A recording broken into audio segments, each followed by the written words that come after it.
What's up, guys? It's Philip from Babs Honda Repair, and today we have in here a 1999 Honda CRV, and I got to replace the oil pump O-ring.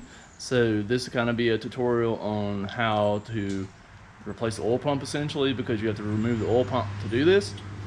So here we have our O-ring, just a little bitty fella. It's like $1 and something at Honda, but good bit of work to do it. So in this video we'll be removing the timing belt and the oil pan to get to the oil pump, so stay tuned.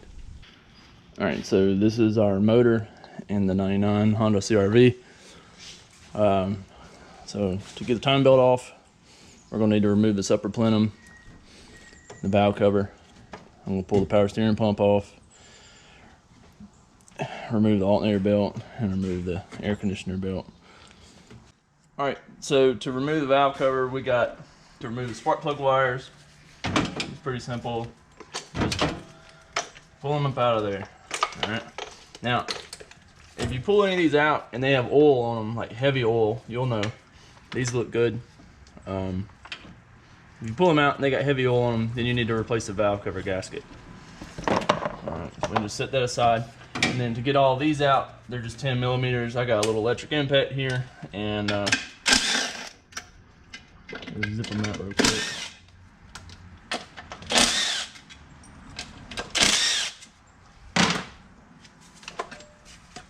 Those four come out of this. Lifts up. Zip it to the side. All right.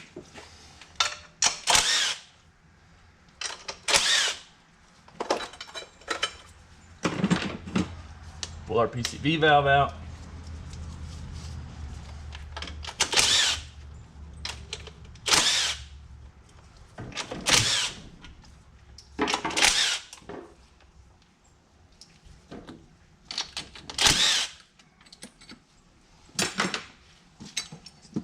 Move the throttle cable back.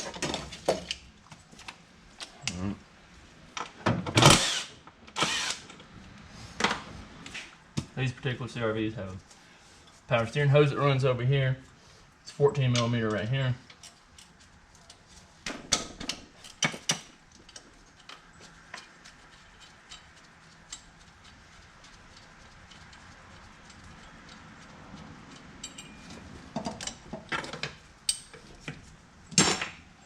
Alright, and then the breather hose here, just a little clamp, vice grips, not vice grips, needle nose. Move that out of the way. Alright, then we get our little grommets up.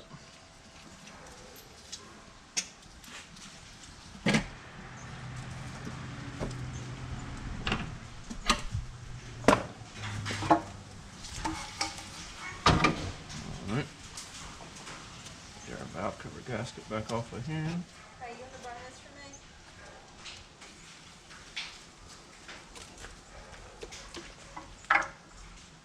Alright, this thing had a fairly new valve cover gasket, so I'm not going to replace it. But if your valve cover gasket's hard or stretched out, some like to stretch real bad, I would replace it.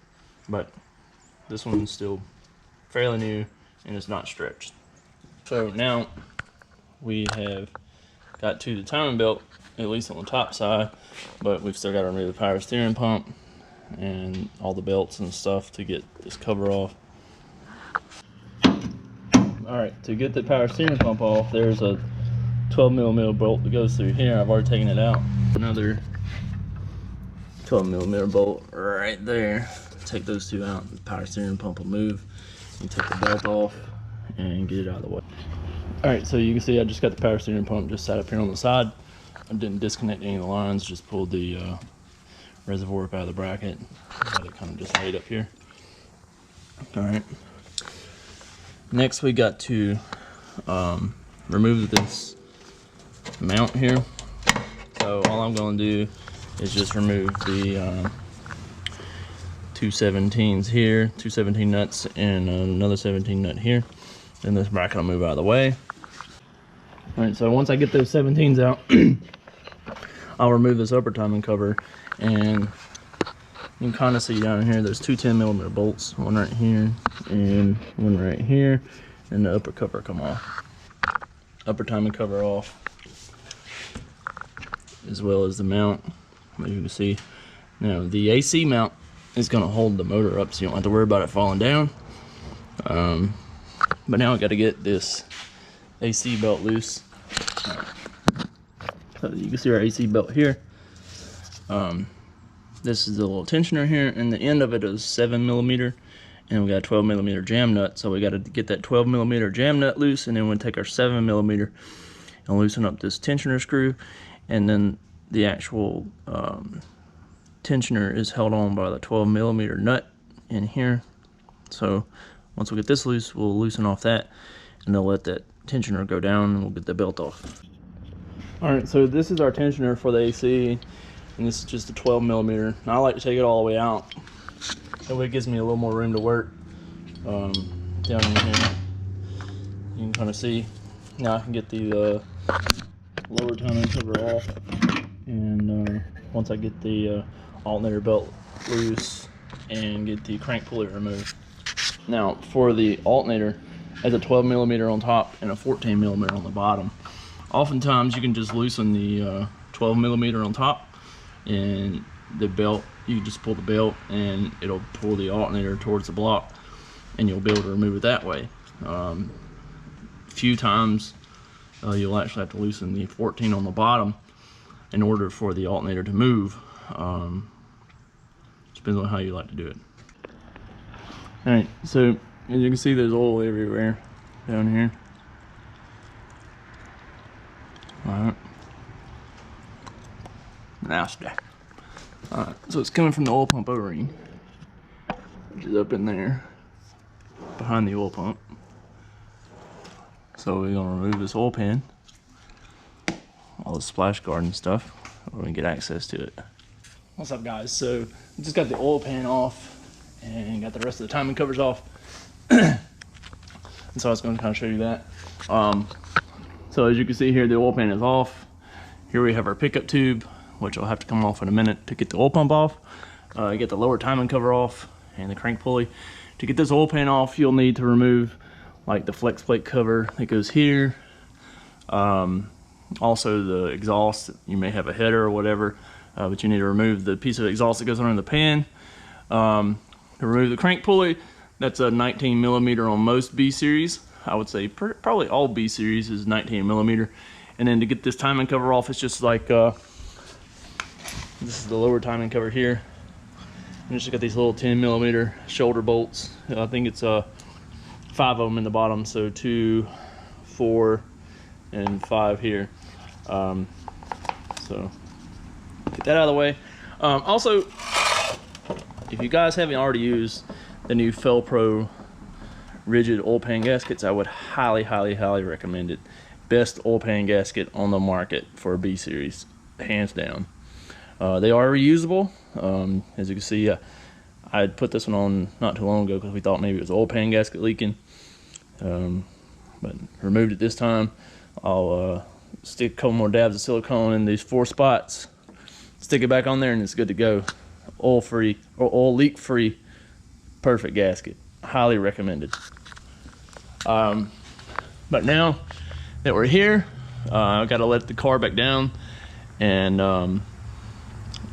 I'll get the timing belt removed, and then once I get the timing belt removed, then I'll lift it back up and we can work on getting the oil pump out. All right, now we're getting down to the good stuff, and you can kind of see where that oil pump O-ring has been leaking, because let's see, let me get my light situated. All right, so the oil pump O-ring is right behind this piece right here. All right, so your oil pump is here, and then the O-ring is behind that. It goes between this and the block. All right, and you can see where it's been leaking. So to get the oil pump the rest of the way off, let's see, first I took the timing belt off, then I removed the sprocket here. Also, while we got this apart, we're gonna go ahead and replace the crank seal here. I recommend Honda seals. I mean, they last 200, 300,000 miles with the original Honda seal.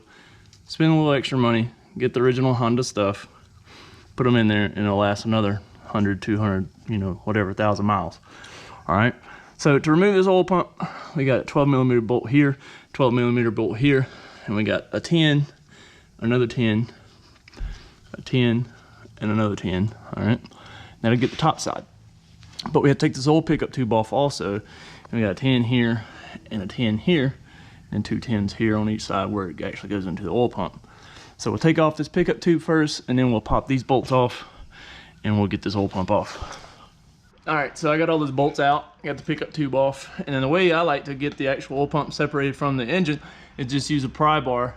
Like you see, I got just a little small pry bar here, and then you can kind of put it right here and just pry outward a little bit, and you can see there it's coming loose. Now when you initially break this loose, a lot of times you're gonna have some oil pour out. All right, you can see right here, that's our O-ring that we got to replace. That little guy there is $1 and something, and it's hours worth of work to get this thing off if you've never done it before. I've been sitting here probably maybe 30-45 minutes plus videoing, and I've got it off already, but it's not my first rodeo either. So I'm gonna get this thing cleaned up real quick and get our new O-ring set in place. You can kind of see here, that's where it sits up and makes up to that hole. All right, we'll get all the surface cleaned up in here so that we can put a fresh coat of silicone around where the oil pump seats, and we'll go from there. All right, so I got the oil pump cleaned up, and if you look really close, you can see a little bit of a tear in that O-ring, and that's where our oil leak is coming from. So we're gonna get this O-ring out, and then get all this old RTV cleaned off of this, get it cleaned up nice and pretty, and get it ready to put back on there. You can see it looks a lot better. All right, so get the mating surface of the oil pump cleaned up. I just used a straight edge razor blade, scraped all the old stuff off, got the old O-ring out. Used some brake cleaner, Walmart special, just to clean it off really good. And then I did the same here, used my straight edge razor blade and cleaned all this mess off. And it's still gonna have a little bit of oil residue coming out of this hole here, but you don't have to really worry about that, because once you put that O-ring on there, it's gonna hold it in place. But again, I used my brake cleaner and clean all this mess off. So now, like I mentioned before, I'm gonna put a new crank seal in here. So what I'm gonna do is go ahead and knock this one out from the backside, since it's off and easy to get to. I'm just gonna use a flathead screwdriver and a small hammer, and then you can kind of see there's a little lip in there on it. So we'll just get on that and knock it out. All right, so I've got a very thin layer of, well, it's actually ultra gray. Same as Honda bond essentially. I just put a thin little layer of it all the way around. All right, and then I put 2 little dabs at the bottom and the top of this, and then I stuck my O-ring down in that, and that's gonna hold the O-ring in place until I get it mounted up. As you can see, I didn't use there's not a whole lot in there, just enough to hold that O-ring. I found in the past that if you don't do this, that O-ring sometimes like to pop out and whatnot, and it just creates more of a hassle. But that'll hold it in place till we get it mounted up. So now I'm gonna get it mounted up on the CRV. All right, so again, this is the part number for that O-ring. This is the part number for the crank seal. All right, Honda stuff. I like to put the crank seal on after I get the oil pump mounted. All right, so I've already got all the bolts back in the oil pump here. And the reason I like to do that is just I don't like fighting the crank seal, trying to get the oil pump lined up and stuff. So now I'm gonna get this stuck on real quick. All right, so I got the crank seal in, and to do that, I just use a 1/8 extension, and I'm sorry, a 1/4 inch drive extension, and just use a little rubber mallet and just kind of tapped it around the edges once I got it started in. And then you can see I got my crank gear on, and made sure the keyway was in it. Make sure you don't lose that. And then I put my oil pickup on. So make sure you put the little paper gasket back in here. No sealant, just a paper gasket. There's 2 nuts here, and then the 2 bolts on it, one on each side. And so now that I'm at this point, I'm going to put my timing belt back on, and then I'll lift the car back up and finish dressing out, you know, with the crank sensor and all that other stuff. All right, so as you can see, I got my crank sensor back on, as well as the washer. Be sure you don't forget this. And it bows, it's kind of concave, so make sure that you put it on there correctly. You don't want it concaving in, you want it concaving out. I've also got my exhaust pipe back on, got the oil pan back on. Yeah, like I said, I would highly recommend the new Fel-Pro oil pan gasket that has a metal strip in it. It's very rigid. The same part number as the regular Fel-Pro gasket, but it has a T at the end, like a tango. If you go to AutoZone, you can get it. It's a pretty decent price. They'll probably have to order it. It takes a day or so. But make sure you use the tango at the end, the T, letter T. And they can get that. It's pretty cheap. It's like $30-something. It's a lot better. Obviously, it's a little more expensive than the regular gasket, but again, highly recommend. So now I'm going to get my timing cover back on here, and then we'll start. I'll get the crank pulley on after that, and then we can start putting the belts and stuff back on and get the oil back in this thing and get it going. Alright, so I got the AC belt back on, and also I got the alternator tightened back up, so the alternator belt is back in place. I got the upper timing cover on. You can kind of see it down here. And then I got the valve cover set back on. So now I'm going to take all my little grommets, put all them back on, and then put the nuts back on. And then I'll get the power steering. Well, I'll put this engine mount back on over here, and then put the power steering back on, and then put the plenum on. So yeah, coming right together. Alright, so to tighten the power steering belt, what you're going to need to do is get you a 1/2-inch breaker bar or a ratchet or something, and there's a hole right here in the power steering pump. Just put your breaker bar in there, and you hold some tension up on it like that, like so. You can see I just got it. Just hold a little tension on it, and it tightens the belt. And then while you're holding that tension, you will tighten the bottom bolt. Alright. Once that's tight, then you're good to go. And then you can tighten the top bolt the rest of the way. Alright. So, as we can see here, I now have all the belts on. Alright. And I have the valve cover fastened on. I've still got to tighten up the back bolt for the bracket that holds the power steering line, but I'll get that in a second, and then I'll put the upper plenum on for the intake.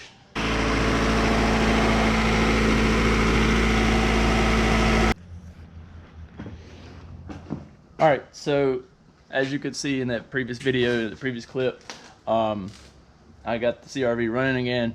I've still got to put on the splash guard and the front driver wheel.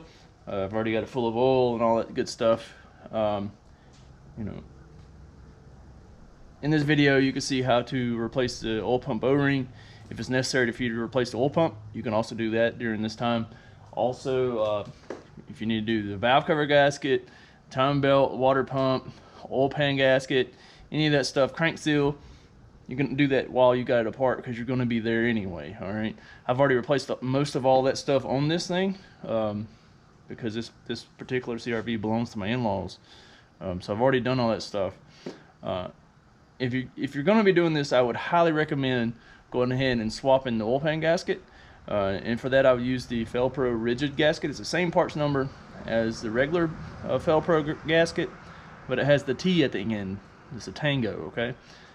So if you go to AutoZone or whatever part store you choose, tell them look at the Fel-Pro gasket and then add a T on the end, and that'll get you the rigid version.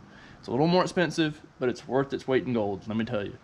It's worry-free, it's reusable, leak-free, works perfect. All right. Every single B series that comes through my shop, I put one of those gaskets on it. and I wish they made one for like the D series and, you know, H series, all those. I wish, you know, every one of the Honda gaskets, I wish it had one of those rigid gaskets. So I'm gonna get this thing slapped back together real quick, and that way I can get it returned to my in-laws.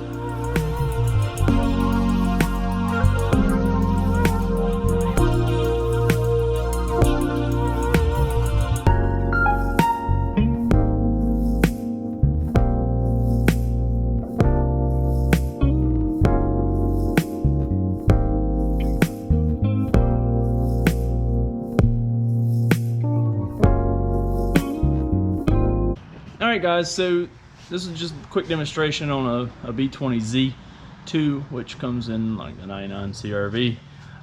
This will also be applicable to almost any B series motor, whether it be a B18A, B18B, a B20B,